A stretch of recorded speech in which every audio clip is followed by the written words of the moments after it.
Remember, kids, those games at the beginning of the year count just as much as the games at the end of the year. If the Milwaukee Brewers had picked up a couple of more wins along the way, well, they would have had the Phillies spot. And who knows, you saw how far the Phillies got. We're going to be talking about the Brewers, past, present, and future, with the new host of Locked On Brewers, Brandon Sneide. This is a Locked On MLB, Locked On Brewers crossover.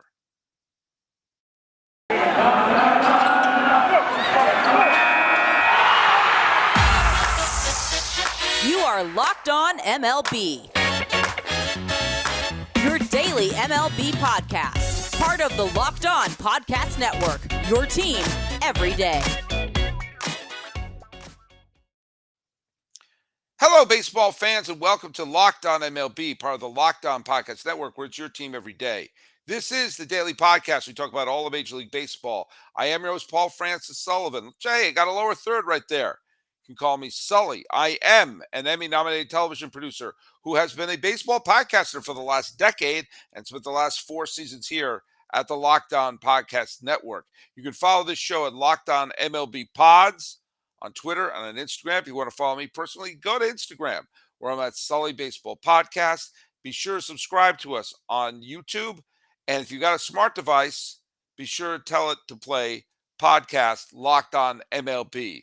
Or check out some of the other great shows on the Locked On Podcast Network, including, let's just pick one at random, Locked On Brewers. With a brand spanking new, he has that fresh out of the box host smell.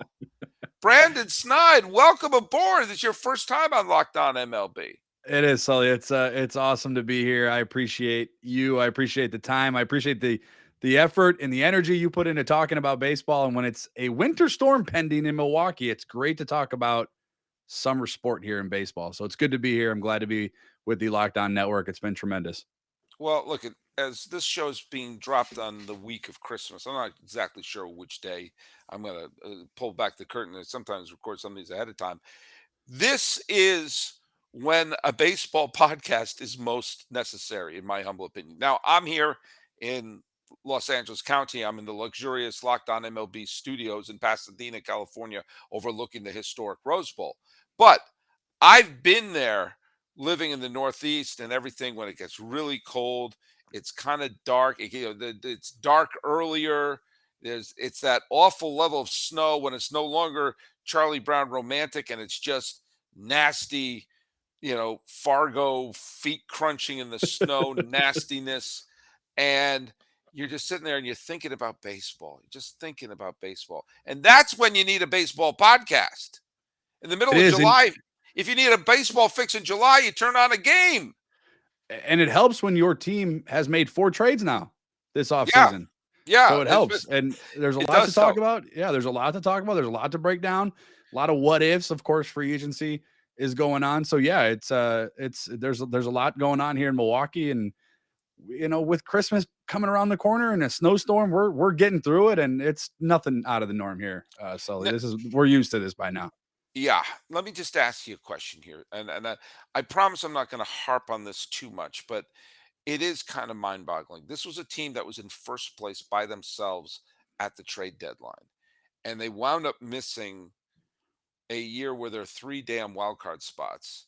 And of course, they're finished 1 game behind Philadelphia, who, I don't know if you read the paper, but they wound up going. They were within 2 wins of winning it all. Mm-hmm. And you take a look at this team, and they've made the playoffs. Whether it was as a wild card team, as a division winner in the truncated COVID season, whatever, for the last bunch of years. They missed this year. Is there a sense of frustration about how this team unfolded? And are you how does give me the pulse of Brewers fans, especially when watching the team that took their spot, got all the way to the World Series? That's a great question. I think you can talk about the word frustration and highlight that over and over again throughout this fan base, because it doesn't just stretch solely until last year. It stretches to 2021 as well.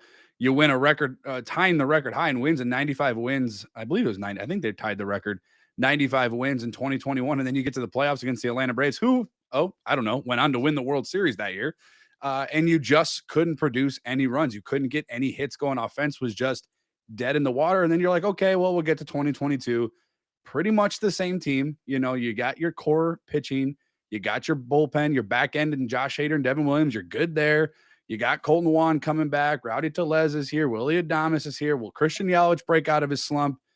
Well, you get your answers within the first couple of weeks of the season. The offense is just really still stuck in water. And the pitching is there, though. Throughout the course of the season, your pitching was there and you were reliable on it. And you go into the All-Star break and you're in first place and you're feeling pretty good. And then, Sully, you go out of the All-Star break and bam, 7-1. You're a Brewers fan. You're like, okay, if we could just get into late August, we can push into September and we can, the rosters expand a little bit. Maybe we'll get a little bit of some juice, some energy into this team, maybe some offensive output somewhere.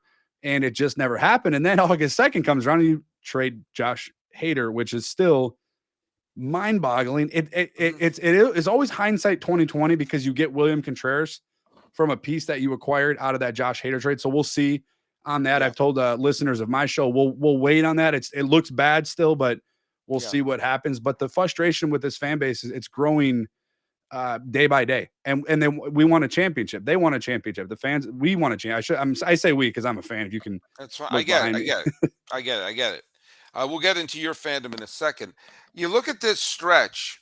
I mean, I'm gonna have to go back a little bit. Okay, they won the division in 2018 on the last day of the season. Yep. And it took the Dodgers to eliminate them in Game 7 of the NLCS. They win the they go to the wild card game, and they wound up losing in a dramatic fashion to Washington. They're in that weird wild card series with Los Angeles in 2020, the COVID year. In 2021, a team that I actually picked to win the pennant going into the playoffs because I thought the Dodgers and the Giants were going to beat each other up, and whoever played them was going to take advantage of it. That turned out to be exactly what happened. It just happened to be the Braves. So the Braves, and then last year they lost that one spot to Philadelphia. So I guess what I'm saying is the World Series goes through Milwaukee. Like every one of those teams won the pennant or the World Series, and they lost out that final playoff spot to Philadelphia, who wound up going there. Is there any consolation that it takes the eventual National League champion to knock you out? I tell people, and I tell myself, if you're a Milwaukee Brewer fan, as hard as and frustrating as this is, if you look over the course of the franchise, and I know 1982 happened, but outside of that, Sully, this is I call it the golden age of Milwaukee Brewers baseball. Oh, absolutely is. 4 out of the last 5 years, you've been to the playoffs. You've won the National League Central. You're 2 plays away from going to the World Series in 2018. And of course, who knows what happens? I think they would have beat Boston, but a Boston fan will tell me otherwise. And you're a couple plays away. And that was where you felt as a fan in 2018, Mark Attanasio, the principal owner of the Milwaukee Brewers, you felt like that was him going all in. You go out and get Yasmani Grandal in the offseason. You go out in midseason and trade for a Mike Moustakas. Ryan Braun is he's on the back 9 of his career, but he's tearing it up. And then Christian Yelich is an MVP that year. And you felt like that was it. And that was the moment. But yeah, you ever seen the movie Good Luck, Chuck? Yeah. Okay. That's the Brewers. You gotta play the Brewers. And if you play the Brewers, you're good to go as far as you want in the playoffs, I suppose. It's frustrating. We obviously demand more, but as a fan, we're told because we're a small market, things just don't always happen that way. But we're trying to push back on that notion a little bit especially since I've taken over. Yeah, well, I mean, first of all, I think the small market thing is starting to become less and less of a factor. We consider that every owner is a gazillionaire, and the San Diego Padres have suddenly become a big market team. Yeah. Yeah, I mean, like but let's call them a traditional smaller market team. A team like that has a smaller window of opportunity. I think the greatest example of a team to take advantage of their window of opportunity would probably be Kansas City, who had a very small window of opportunity, but wound up winning back-to-back pennants and winning a championship for their troubles. And their fans have that to cling to. Like, if they rebuild or go through a tough time, they'll have that 2015 team that people won't shut up for a couple of decades. and that will go a long way. Kind of like how Tiger fans still can't shut up about 1984. But this Brewers team, last year was the year. I really and looking back, I completely believe if they had won Game 2 against Atlanta, they would have beaten them, and I think they would have beaten Los Angeles, who was just absolutely a mash unit by the time they got Yeah. to the NLCS. And you would have had the most confusing World Series for a time traveler to see the Astros as the American League champions and the Brewers as the National League champions. Because when I was growing up, the Astros were the quintessential National League team. The Astros were quintessential National League team, and the Brewers. I am even losing myself here, but I just thought last year with their pitching staff, I thought they were going to pound Atlanta, and then, I thought they were going to win it. Yeah, and it's been the last 2 years have just been a really weird transition for Milwaukee Brewers fans. So when we were in 2018, going back to that series where they lost to the Dodgers 1 game away from the World Series, it was all offense, right? Their young core. I mean, Corbin Burns Yeah. he was coming out of the bullpen. They didn't have Devin Williams then. So the core, it's the last 2 years have kind of been a little bit of a transition for Brewers. Our offense has been terrible. It's been super slow. It's super streaky, inconsistent, but the pitching has been solid. And you're getting 6, 7, 8 innings out of your starters: Brandon Woodruff, Corbin Burns, Freddie Peralta. You got young studs coming up through the farm system that are up in the major leagues: Aaron Ashby and Ethan Small. Your back into the bullpen is at that point was about as locked as it can get. Devin Williams, Josh Hader. But your offense just couldn't generate anything. And that's the problem when you get into October and you get into those matches where things get a little bit tight. You got to be able to have timely hits, timely runs, have an offense with a little bit of juice to it. In the last 2 years, and the biggest reason why, and I hate to be this guy that shoots the layup here, wide open layup, but Christian Yelich just hasn't been that guy. When you're paying him what you're paying him, you have got to get more out of him offensively, because that's who you built this team around the last few years. He's supposed to be he's your franchise player. Well, Yeah. look, we're going to get into a little bit of the off season as we move towards the 2023 and optimism's there. But first, did you know that driving high is considered driving under the influence? That's right. Driving under the influence of marijuana is against the law in every state, including the states where marijuana is legal. That means driving high could lead you to a DUI. And if you think law enforcement officers can't tell when you're driving high, you're wrong. Your friends can tell, your coworkers can tell, even your parents can tell. Everyone can tell. So what makes you think a law enforcement officer doesn't know when you're driving high? Driving under the influence of marijuana can slow your response time and change how you perceive time and speed. So even if you think you're fine to drive, you're not when you're high. Because the bottom line is, if you feel different, you drive different. And driving high is driving under the influence. So remember, drive high and get a DUI. This has been paid for by NHTSA. Okay, we're here with Brandon Sneide of the brand spanking new host of Locked On Brewers. So, give the Brewers credit; they're not resting on their laurels. They're being aggressive. Contreras has come over. Let's break down some of the moves that have happened to the team. They have lost some players. They have made some moves. Adames is kind of sitting there. Is he a trade chip or what's going on? Tell us a little bit about your thoughts about some of the moves they made and the fact that they were the third wheel in the Sean Murphy to Atlanta deal, but they wound up walking away pretty well along the way. I had to correct my grammar because my mother's listening. Talk to us a little bit about your thoughts about Milwaukee's offseason. Yeah, so it was, the theme of the podcast since I've taken over it.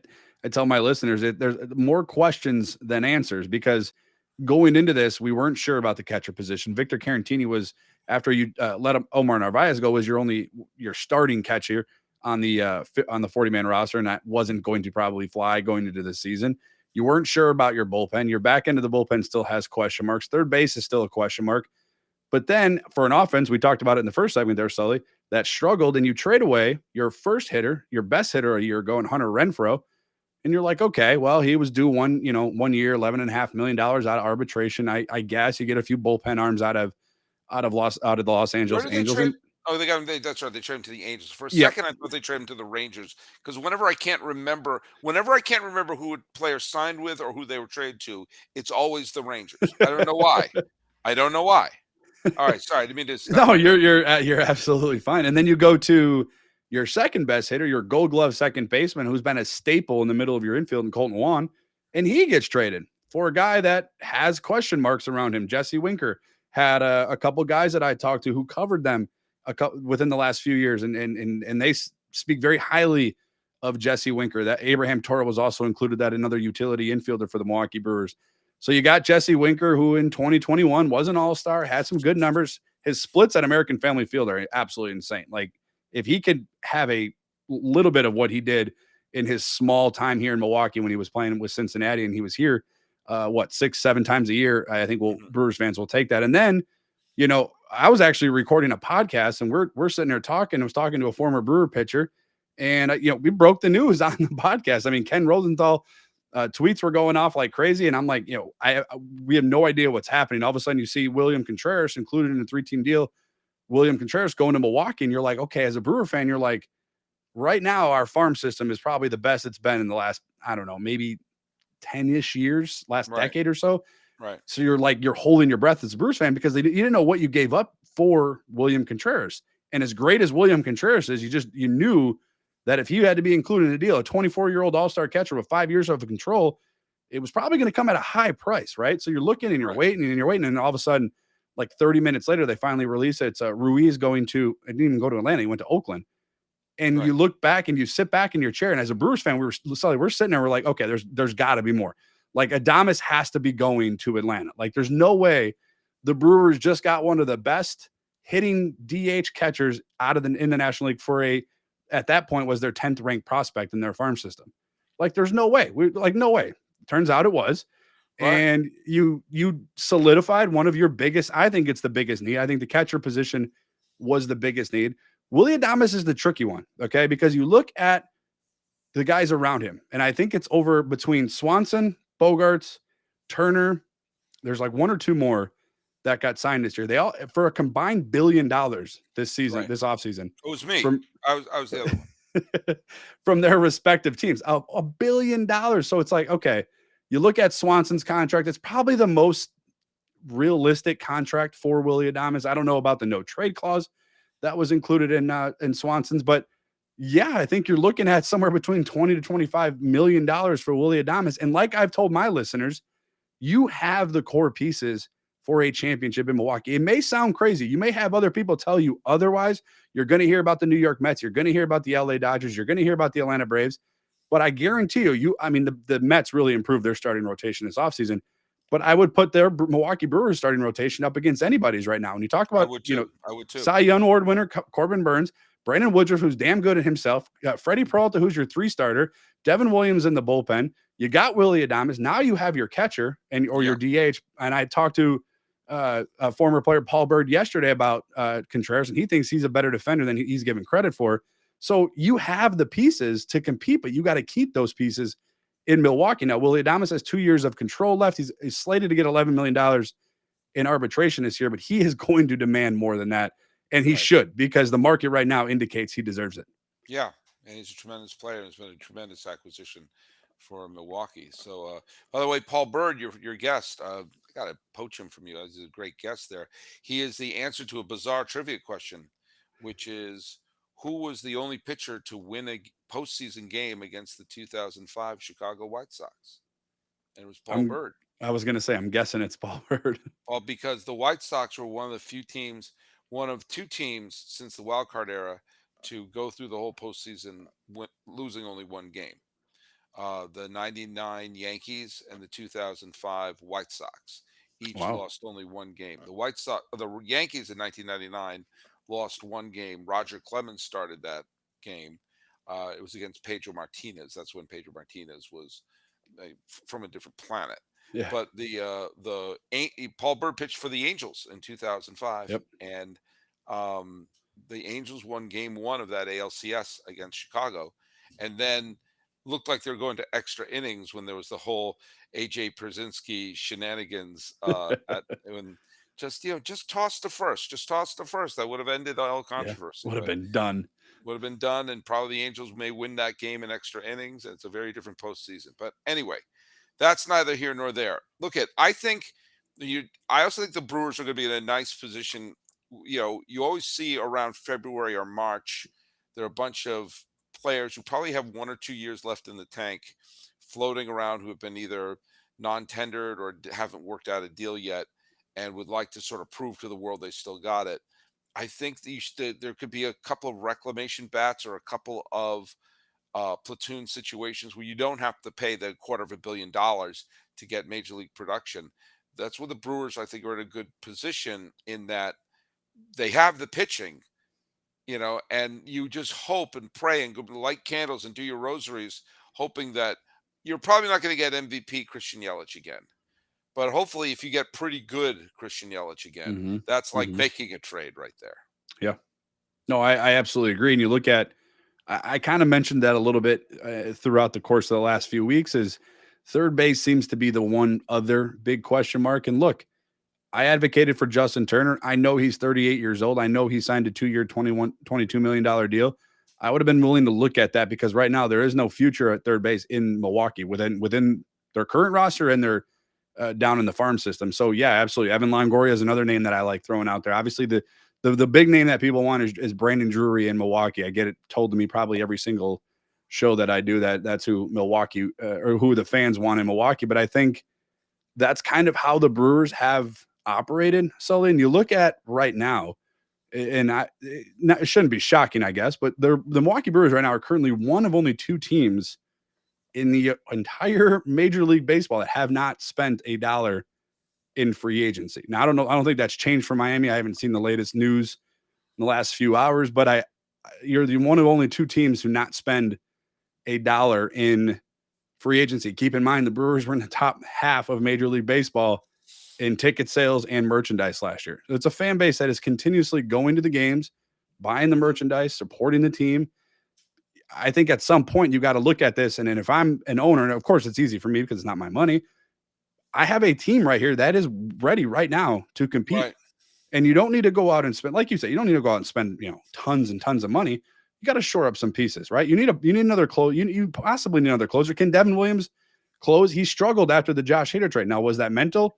Oh, probably a little bit, right? That was a close friend of his. They worked together. Obviously, maybe it had a little effect on him, but you're unsure there, right? You're unsure at third base. You got a lot of these Bryce Terrain, Joey Weimer, Sal Frelick.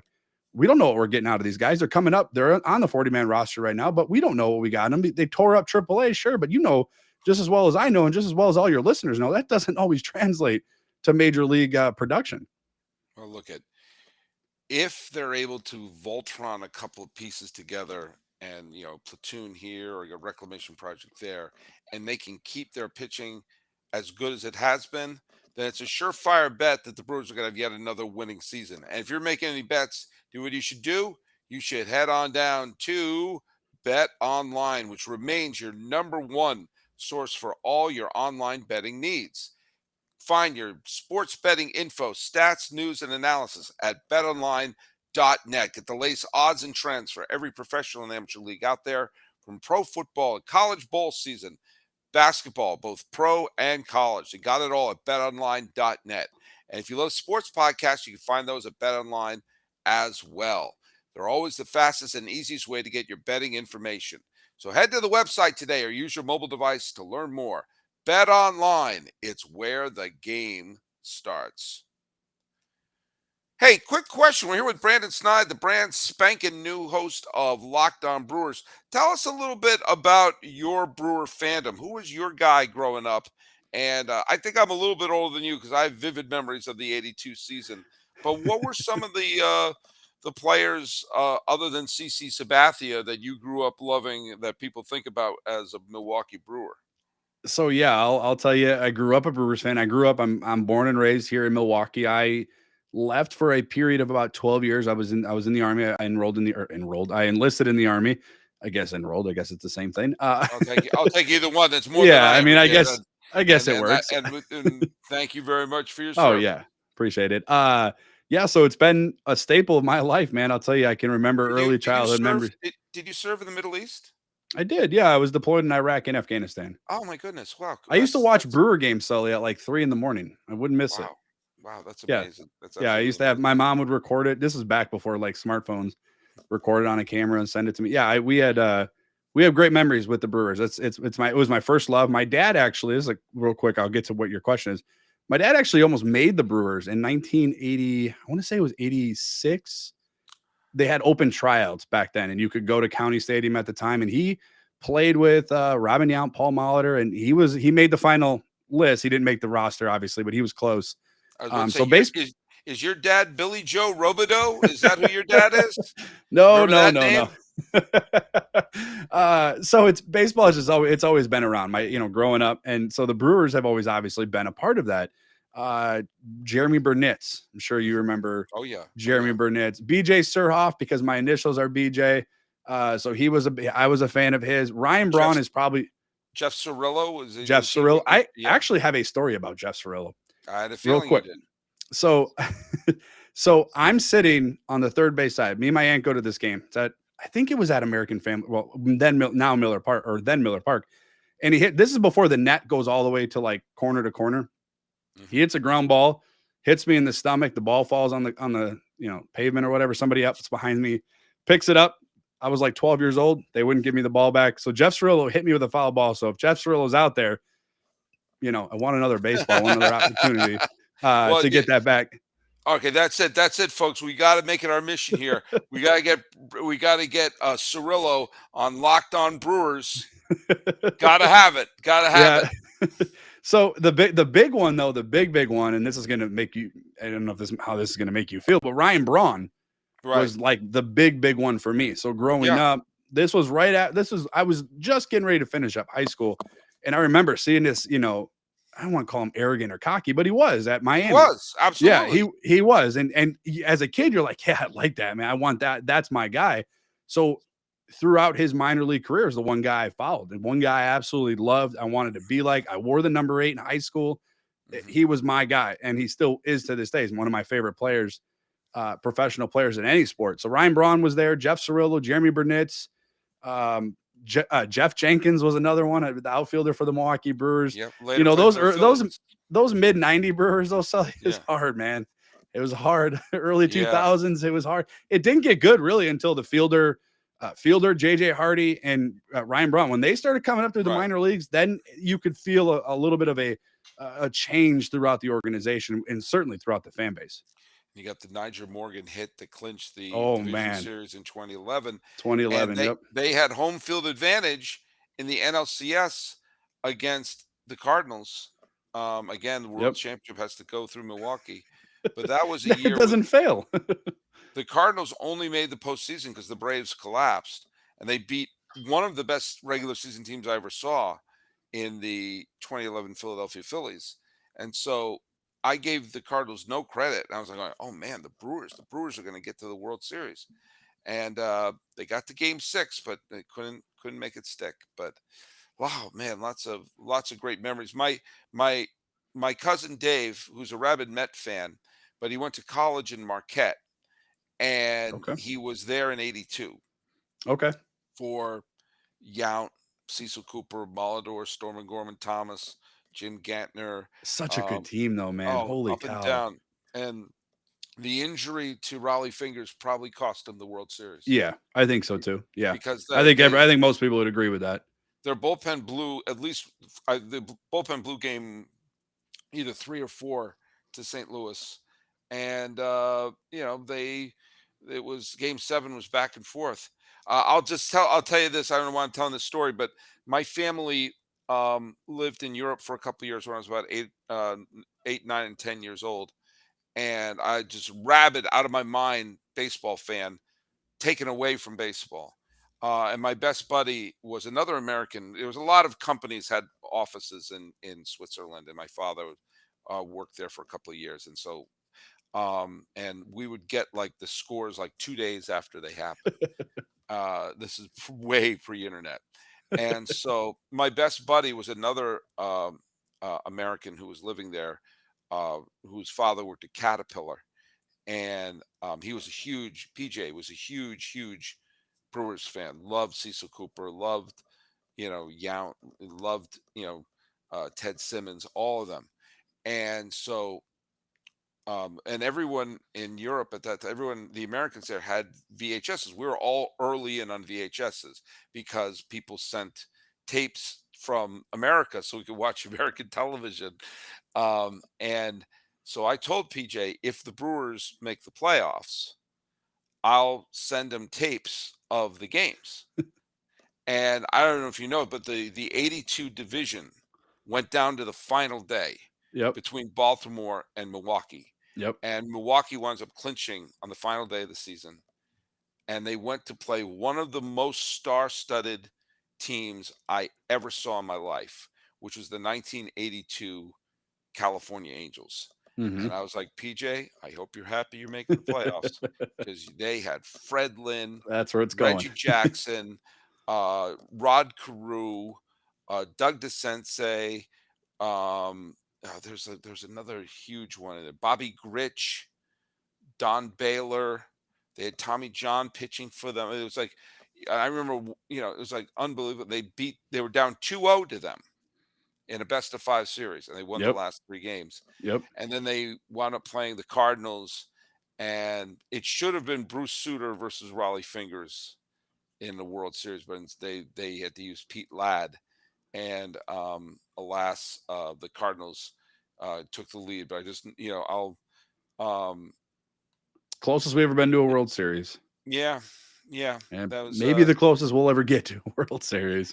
I rewatched that Game 5, the one where Cecil Cooper got the game-winning hit to win the pennant, and I rewatched that. We go on YouTube; they have old games there, and they were introducing the lineup.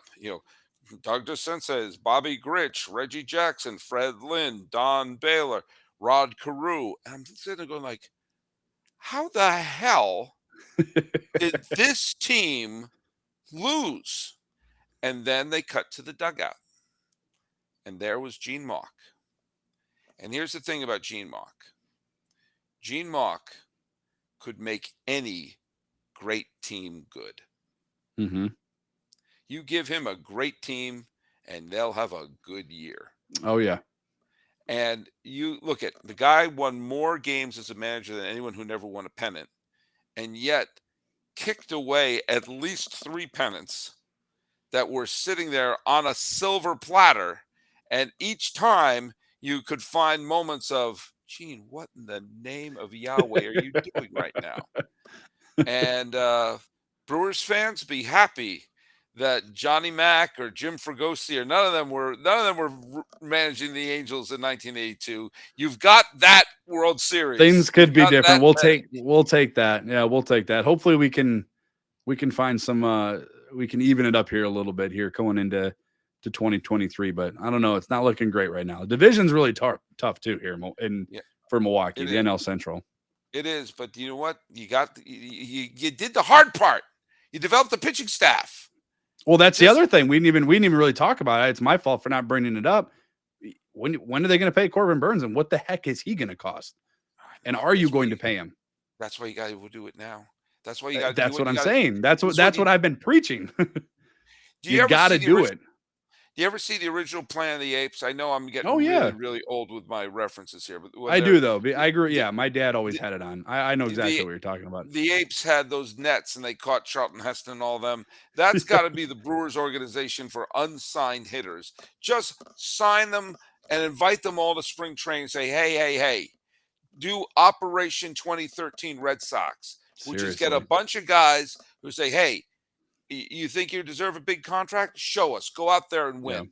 Yeah. And trust me, if you win a World Series title in a city like Milwaukee, who has been thirsting since 1957 when the Braves were there to win a World Series, you're going to be loved till the heat death of the universe in Milwaukee. They love that 82 team that didn't even win it. I was just gonna bring that up. So they still celebrate that team. They still wear the pinstripe uniforms every Friday and Saturday night at home games to honor them, to honor that team that didn't win a championship. You're absolutely right, because we've seen it here with the Milwaukee Bucks, the NBA team. They won a championship, and the city just absolutely went nuts. There was 300,000 fans at the Deer District. Like, you don't think that would show up for the Milwaukee Brewers? I think the Milwaukee Brewers are number 2 in this state. I think the Bucks are below the Brewers as far as popularity. The Packers, it's kind of hard to take over, but like the Brewers are right there, and I think it's a close number 2 as well to the Green Bay Packers. It's a popular team everywhere you go. Well, I want to thank Brandon Sneide for joining the show and welcome you to the Locked On Podcast Network family here. Look out for those Built Bars; they're really cool. Thanks for making Locked On MLB your first listen today. Your second listen, make that be Locked On Brewers. But your third listen, have that be Locked On Sports Today. Peter Bukowski brings you the biggest stories from the sports world in 20 minutes. Get the analysis and opinions before anyone else, local and national experts and insiders. I'm on there every once in a while. Locked On Sports Today podcast available on YouTube and wherever you get your podcasts. Speaking of that, Brandon Sneide, tell people about where they can follow your show. Sure. Yeah. You can follow the Locked On Brewers podcast. We are on Facebook. We are at Locked On Brewers podcast. I created a Facebook page. I'm trying to get into the Facebook groups. It's a dangerous world there, Sully. Those Facebook groups, they can be dangerous. So we're over there on Facebook. We're on Twitter at Locked On Brewers. And then also subscribe to the YouTube channel. I'm almost to 1,000 subscribers. So I took over a couple weeks ago. We've gone up about 200 subscribers. I'm just trying to keep going with that. So hopefully if you guys are over there on YouTube, you're listening out to this awesome podcast, check out me over there in Locked On Brewers. Like I tell people, I'm just a fan with a mic in front of my face. So when I talk, you get exactly what maybe you're feeling, or maybe you're not what you're feeling. And it's some good stuff over there. We have some good back and forth with some listeners. Well, it's gonna be a lot of fun having you for this year. Follow us at Locked On MLB Pods on Twitter and on Instagram. I'm your pal Sully. I'm at Sully Baseball Podcast on Instagram. And be sure to subscribe to us on YouTube, where you can see my mug, and what a mug it is. And speaking of a mug, you put beer in mugs, and brewers make that beer. I was trying to bring it back. I couldn't quite do it. It works. Talking Brew Crew with Brandon Sneide of Locked On Brewers. This has been the Locked On MLB, Locked On Brewers crossover. I am your host, Paul Francis Sullivan. Please call me Sully.